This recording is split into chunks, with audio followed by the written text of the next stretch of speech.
आणि नाविन्यता विभाग।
कार्यक्रमाचं प्रास्ताविक करतील माननीय सांस्कृतिक कार्य आणि माहिती तंत्रज्ञान मंत्री श्रीयुत आशिष शेलारजी।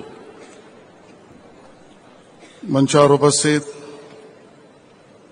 आपल्या सगळ्यांचेच लाडके मुख्यमंत्री देवेंद्र फडणवीसजी, या कार्यक्रमाची पूर्ण रचना, कल्पना आणि प्रस्तुतीकरणामध्ये ज्यांचं बहुमोल योगदान आहे असे आमचे माननीय मंत्री मंगलप्रभात लोढाजी, मुख्य सचिव राजेश कुमारजी, मंचावर उपस्थित आपल्या पद्मश्री पद्मजाताई फेणानीजी, अप्पर मुख्य सचिव मनीषा वर्माजी आणि उपस्थित सर्व सचिव, कर्मचारी, मीडियातले प्रतिनिधी, बंधू भगिनी आणि मातांनो, सर्वात प्रथम आपल्या सगळ्यांना वंदे मातरमच्या 150व्या वर्षानिमित्तच्या या कार्यक्रमामध्ये स्वागत करतो आणि सगळ्यांना या वर्षाच्या वंदे मातरमच्या 150 वर्षाच्या कार्यक्रमाच्या खूप खूप शुभेच्छा सुद्धा या ठिकाणी देतो। मित्रांनो, हा कार्यक्रम देशभर वेगवेगळ्या स्वरूपामध्ये कार्यक्रम केला जातोय। महाराष्ट्र सरकारने सुद्धा विशेषतः कौशल्य विकास विभागाने आणि बरोबरीने सांस्कृतिक कार्य मंत्रालयाने मिळून या कार्यक्रमाच्या नियोजनाचा पूर्ण भाग राज्यभर कसा व्हावा याचं कार्यक्रम पत्रिका सुद्धा ठरवलेली आहे। माननीय मुख्यमंत्री महोदयांना मला सांगायला आवडेल, माननीय लोढाजींच्या नेतृत्वामध्ये पूर्ण राज्यातील सर्व तालुक्यांमध्ये, सर्व जिल्ह्यामध्ये या वंदे मातरमच्या सार्धशतीच्या कार्यक्रमानिमित्त गायन, सामूहिक वंदे मातरम, विविध स्पर्धा, चर्चासत्र, सांस्कृतिक कार्यक्रम याचं पूर्ण वर्षभराचं नियोजन केलं आहे। या नियोजनामागचा हेतू खूप स्पष्ट आहे।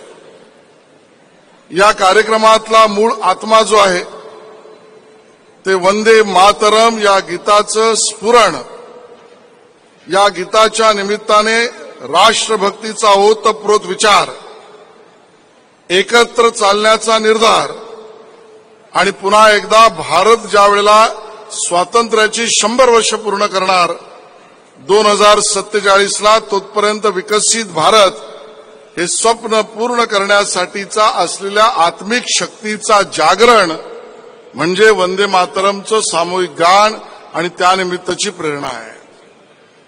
आपण हे पाहिलंच, भारताचे पंतप्रधान माननीय नरेंद्र मोदीजींनी देशाला संबोधित करताना या गोष्टीचा उल्लेख केला आणि आग्रह सुद्धा धरला की ज्या एका गीताने स्वातंत्र्य समरामध्ये आपल्या भारतीय माणसाला, भारतीय विचारांना, भारतीय क्रांतीला उपजत अशी ऊर्जा आणि शक्ती दिली, ते शब्द वंदे मातरम, ते गीत वंदे मातरम, ती प्रेरणा वंदे मातरम.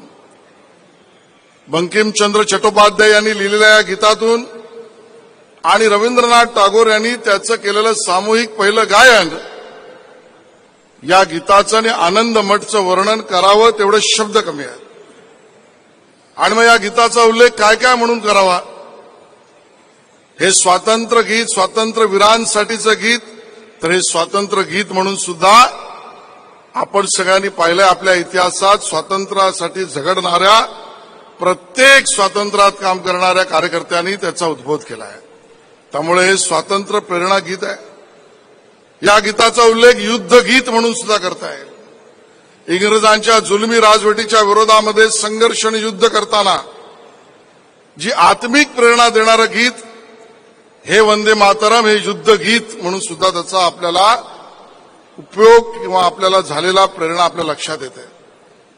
हे गीत समरगीत आहे.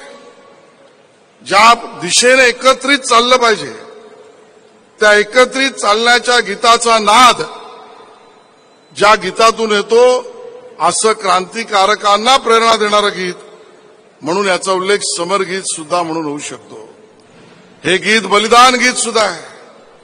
बऱ्याच स्वातंत्र्य सैनिक क्रांतिकारकांनी ज्या वेळेला भारत स्वतंत्र व्हावा यासाठी केलेल्या संघर्षात दुर्दैवाने त्यांना जेव्हा फाशी झाली, त्या फासावर जाताना सुद्धा आपला जीव संपेल आणि आपल्याला मृत्यू समोर दिसतोय, तरीही त्या मृत्यूला कवटाळणी करण्यासाठी सुद्धा ज्या गीताने मृत्यू समोर जाण्याची, बलिदानाची वृत्ती दिली, ते गीत वंदे मातरम गीत आहे. म्हणून याला बलिदान गीत सुद्धा म्हणता येईल.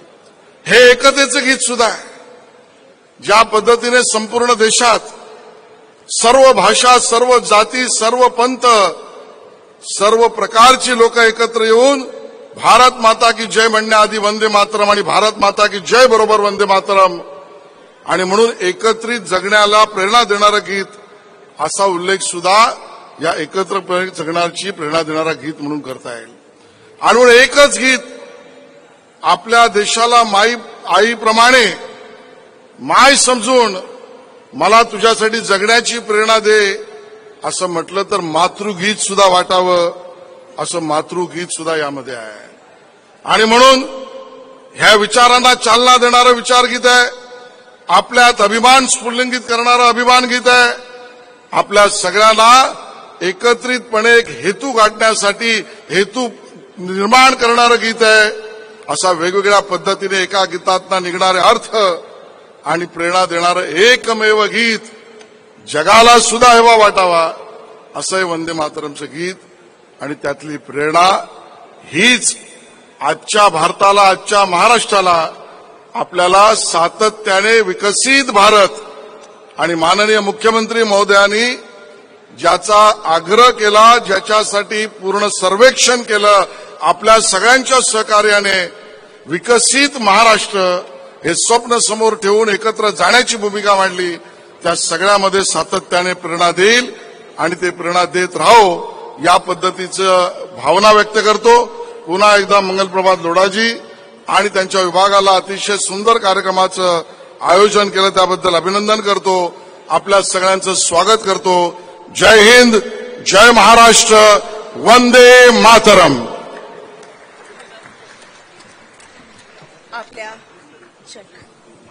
आपल्या मनोगताकरता धन्यवाद.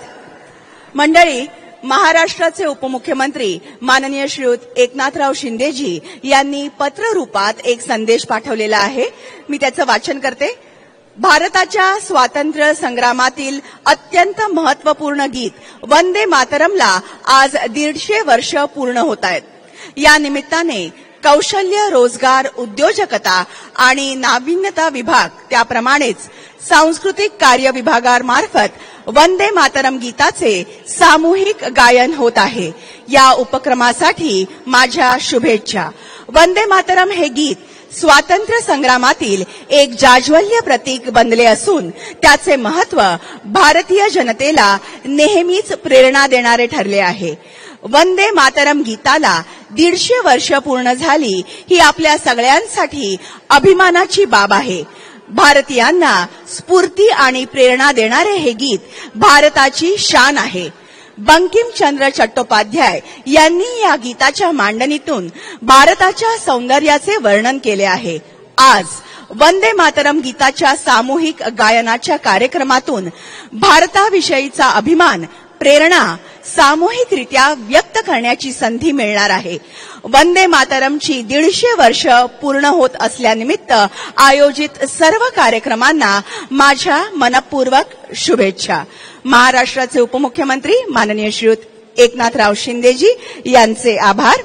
मंडळी, राष्ट्र प्रथम या उक्तीनुसार कृती करणारे आणि समर्पण भावनेने कार्य करणारे महाराष्ट्राचे मुख्यमंत्री माननीय श्री देवेंद्रजी फडणवीस यांनी आजच्या या अभिमानाच्या प्रसंगी सर्वांना संबोधित करावं अशी मी त्यांना विनंती करते।